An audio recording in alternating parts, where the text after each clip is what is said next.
Meus amados irmãos, a graça e a paz do Senhor Jesus, tudo bem com vocês?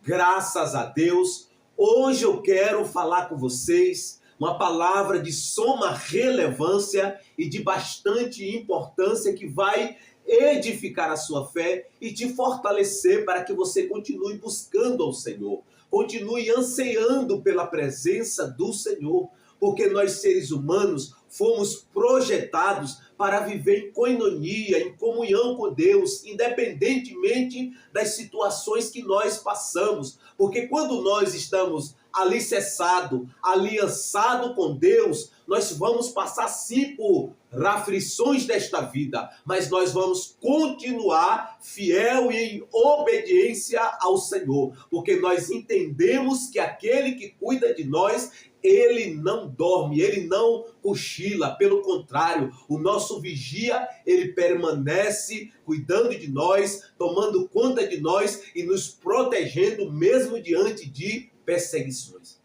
Porque a palavra de Deus diz no Salmo 34, versículo 19, diz que as aflições dos justos são muitas, mas o Senhor o livra de todas elas. Então, se você está passando por aflições, se você tem passado por tribulações, se você tem passado por guerras, permaneça fiel, porque Deus está cuidando de você. Amém? Para isso eu quero usar um texto aqui do livro de Salmos, Salmo 63, nós vamos ler do verso de número 1 ao verso de número 11. Está escrito: ó Deus, Tu és o meu Deus, eu te busco ansiosamente. A minha alma tem sede de Ti. Meu ser anseia por Ti em uma terra seca e exaurida, onde não há água. Assim eu te contemplo no santuário para ver Teu poder e Tua glória. Meus lábios te louvarão, pois Teu amor é melhor que a vida. Assim eu te bendirei enquanto viver, e em Teu nome levantarei as minhas mãos. A minha alma se farta como numa mesa de carnes. A minha boca te louva com alegria nos lábios. Quando me lembro de Ti, no meu leito, e medito em Ti nas vigílias da noite, pois tens sido meu auxílio, eu canto de júbilo à sombra das Tuas asas. Minha alma se apega a Ti, Tua mão direita me sustenta, mas aqueles que procuram destruir a minha vida irão para as profundezas da terra, serão entregues ao poder da espada, servirão de pasto aos chacais. Mas o rei se regozijará em Deus, todo aquele que por ele jurar se gloriará, pois a boca dos que proferem mentiras serão tapadas. Amém? Glória a Deus. Senhor, meu Deus e meu Pai, louvado e engrandecido seja o Teu nome, Senhor. Ó Pai, obrigado por esta hora, por este momento. Obrigado, Deus, pela Tua palavra, que é espírito e vida. Ó Pai, que esta palavra saia e cumpra com êxito o propósito pela qual ela está sendo enviada. E que Teu Espírito Santo fale e cale em nosso coração e que Ele aplique a Tua palavra em nossas vidas para que nós venhamos viver a cada dia na plenitude da Tua vontade. Ó Pai, obrigado pela morte do Senhor Jesus na cruz do Calvário. Obrigado pelos seus benefícios. Obrigado, Senhor, por tudo que o Senhor tem feito, por tudo que o Senhor está fazendo e ainda irá fazer em nossas vidas e através de nós. Em nome para a glória do Senhor Jesus eu oro. Amém. Amém. Glória a Deus. Louvado seja o nome do Senhor Jesus. Amém. Meus amados irmãos, nós estamos aqui diante de um salmo que traz aqui uma narrativa em que Davi estava no deserto de Judá. E a palavra de Deus, na sua abrangência, traz aqui a narrativa que Davi, ele estava no deserto de Judá, mas mesmo na situação que ele estava ali, ele tinha um anseio na sua alma, ele tinha um anseio no seu coração pela presença de Deus. Davi, no cenário que ele estava vivendo, no deserto de Judá, Davi poderia orar ao Senhor para que Deus desse água física para ele beber. Davi poderia pedir ao Senhor uma boa refeição.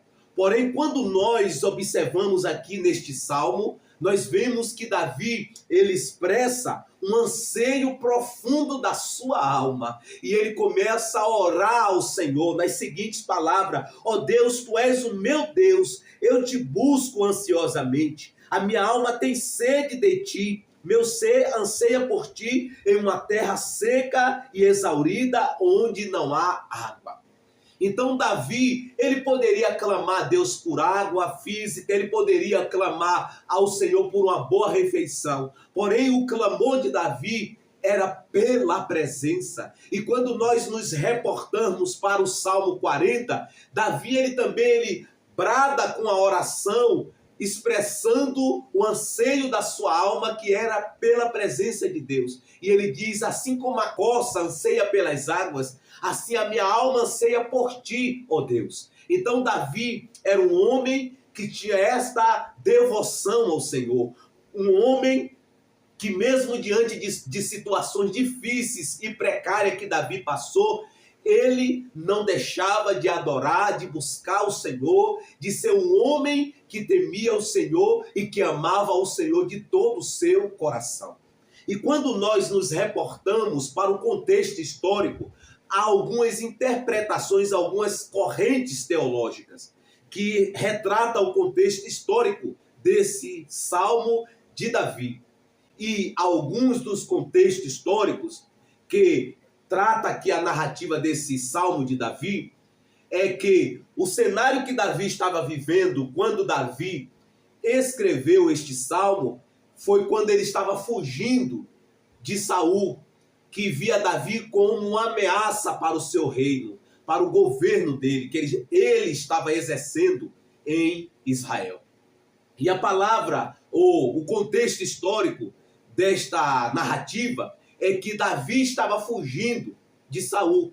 Mas há uma segunda corrente, uma segunda interpretação em que Davi fugia do seu filho Absalão.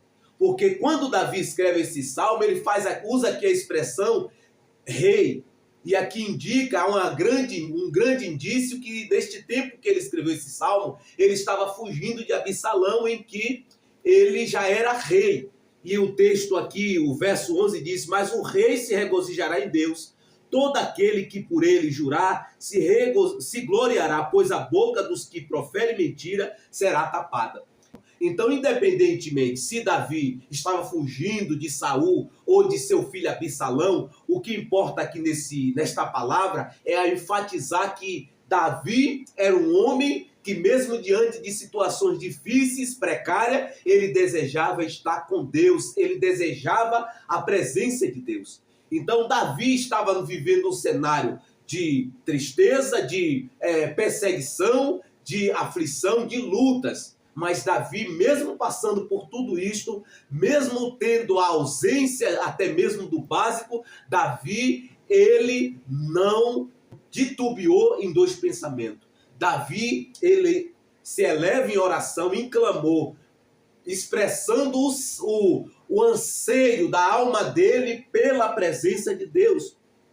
Porque o cenário que Davi estava vivendo era um cenário de perseguição, um cenário de morte, porque os seus perseguidores procuravam assassiná-lo. Porque no verso de número 9 ele diz: mas aqueles que procuram destruir a minha vida irão para as profundezas da terra. Serão entregues ao poder da espada, servirão de pasto aos chacais. Então Davi estava vivendo um cenário difícil da sua vida. Porém, quando nós observamos aqui o verso de número 1, Davi, ele declara aqui, expressa aqui, em uma declaração de fé, o seu anseio, a sua vontade de estar em coinonia, de estar em comunhão com Deus, de estar em harmonia com a presença de Deus. E ele diz: ó Deus, tu és o meu Deus, eu te busco ansiosamente. Minha alma tem sede de ti, meu ser anseia por ti em uma terra seca e exaurida, onde não há água. Assim eu te contemplo no santuário para ver teu poder e tua glória. Então, Davi, ele começa a ansiar pela presença de Deus. Davi, ele tinha tudo para fazer uma oração pedindo somente pelas coisas terrenais, as coisas passageiras. Mas Davi, mesmo tendo estas necessidades, ele tira o olhar destas coisas e começa a olhar para aquele que é o nosso mantenedor, o nosso nutridor, o nosso supridor, que supre as nossas necessidades. E ele diz que a minha alma anseia por ti, em uma terra seca e exaurida, onde não há água. E quando nós observamos o Salmo 16, Davi, no final do Salmo, ele diz que na presença do Senhor há plenitude de alegria e à direita do Senhor há delícias perpétuas. Porque, meu amado e meu amada, Davi entendia que, ainda que as coisas terrenas faltem, quem não pode faltar na vida dele é o Senhor. No Salmo 23, no verso 1, Davi diz: o Senhor é o meu pastor e nada me faltará. Ou seja, Davi, com esta expressão, Davi está dizendo que ainda que as coisas faltem, se Deus estiver com ele, Deus o suprirá. Deus é o suficiente, porque Deus é aquele que nos mantém, é aquele que nos supre as nossas necessidades terrenais. Então, quando nós observamos a vida de Davi, nós vemos esta devoção profunda, esse anseio de Davi, que mesmo no deserto de Judá, Davi, ele tinha tudo para murmurar, para questionar, para blasfemar contra Deus. Não, pelo contrário, Davi teve um posicionamento diferente.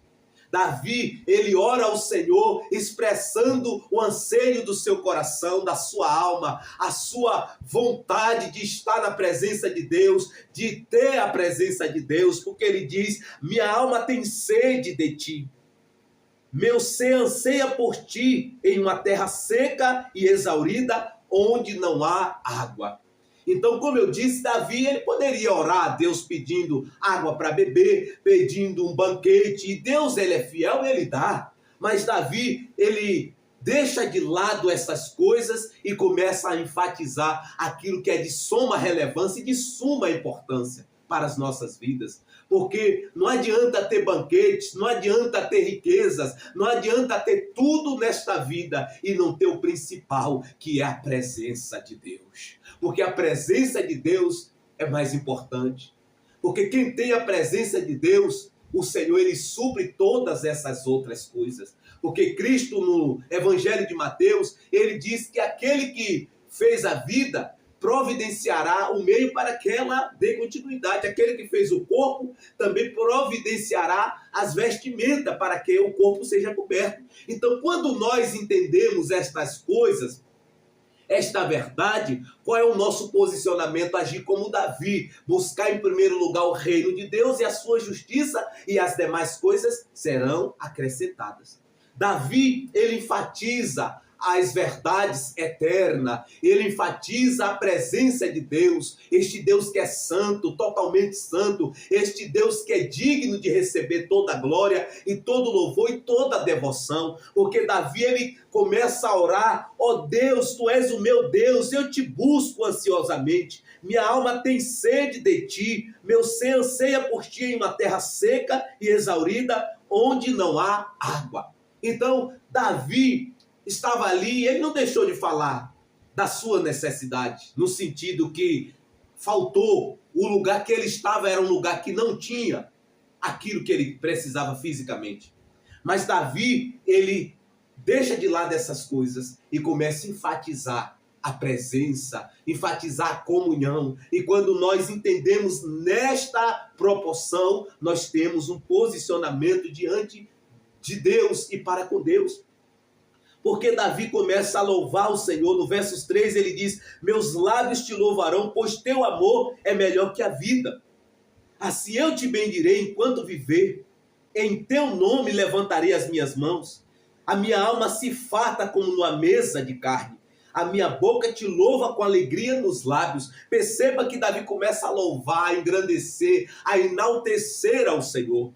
Então, quando nós olhamos para o contexto da vida de Davi, nós vemos que Davi era um homem falho, um homem pecador, como todos nós. Porém, Davi tinha algo diferente. Davi era um adorador. Davi era aquele que, mesmo diante de situações difíceis, ele não era um empecilho para que ele não adorasse. Pelo contrário, diante dos ventepéres, das vicissitudes, ele levantava suas mãos, ele levantava-se em adoração e em louvor e aclamação à santidade de Deus. Porque quando nós entendemos como Davi, nós tiramos os olhos das coisas circunstanciais e elevamos os nossos olhos para além dos montes, porque é de lá que vem o nosso socorro. O nosso socorro vem do Senhor que fez os céus e a terra. Então, meu amado e minha amada, através desta palavra, tire os seus olhos das circunstâncias difíceis e eleve os seus olhos para o Deus que é Senhor sobre essa circunstância que você está passando. Porque se você fizer assim, você estará demonstrando que você confia de fato nele. E você está demonstrando para o reino espiritual, para o reino do Espírito, que a sua confiança não está nas circunstâncias favoráveis. A sua circunstância está no Deus que é sobre tudo e sobre todo e que trabalha a favor daquele que nele espera. Amém? Glória a Deus. Davi, ele louvou o Senhor. Davi engrandeceu ao Senhor. E Davi se utiliza, mesmo nesse cenário difícil que ele está vivendo, ele se utiliza de elementos humanos, naturais, para descrever o anseio da sua alma. Porque no verso 5 ele diz: a minha alma se farta como numa mesa de carnes. A minha boca te louva com alegria nos lábios. Então Davi está dizendo: a minha alma, Senhor, se farta como se eu estivesse em uma mesa de carnes, numa mesa de fartura. Porém, a minha alma está se fartando não dessas coisas. A minha alma se farta de ti, porque tu és o meu louvor, tu és a minha esperança. Porque ele diz aqui: a minha boca te louva com alegria nos lábios. Então, através deste testemunho, desta palavra que nos exorta e nos edifica e nos impulsiona a ter um posicionamento diferente diante das circunstâncias, a levar os nossos lábios a adorar aquele que é digno de receber toda a honra e toda a glória e todo o louvor. Então, meu querido e minha querida, tenha esta atitude de, mesmo diante desta situação difícil, adorar o Senhor, clamar pelo Senhor, ansiar pelo Senhor, porque em fazendo assim, você será suprido e saciado pela presença de Deus, como aconteceu com Davi, que mesmo no deserto de Judá, passando por dificuldades, tanto na área física, tanto enfrentando perseguição, mas ele não deixou de clamar pelo Senhor. Pelo contrário, ele começou a desejar pela presença de Deus, a clamar pelo Senhor, a louvar o Senhor, mesmo com a sentença de morte, mesmo sendo perseguido, e ele declara com seus lábios que ele estava passando por tudo isto, mas que a alma dele ansiava pelo Senhor. Amém? Glória a Deus, eu quero orar por você e com você. Senhor, meu Deus e meu Pai, Senhor, abençoa meu irmão e minha irmã. Fortalece ele, ó Pai, impulsiona ele para que eles possam a cada dia, mesmo diante dessas situações difíceis, de vicissitudes da vida, eles possam ter um posicionamento de buscar a Ti, a desejar, a ansiar pela Tua presença a cada dia, porque na Tua presença há plenitude de alegria. Aleluia, glória a Deus. Meu amado e minha amada, se inscreva aqui no canal, ative o sininho das notificações, ative aí a opção todas para que você possa ser notificado quando eu colocar um vídeo, mas também compartilhe para outros. E um grande abraço e até o próximo vídeo.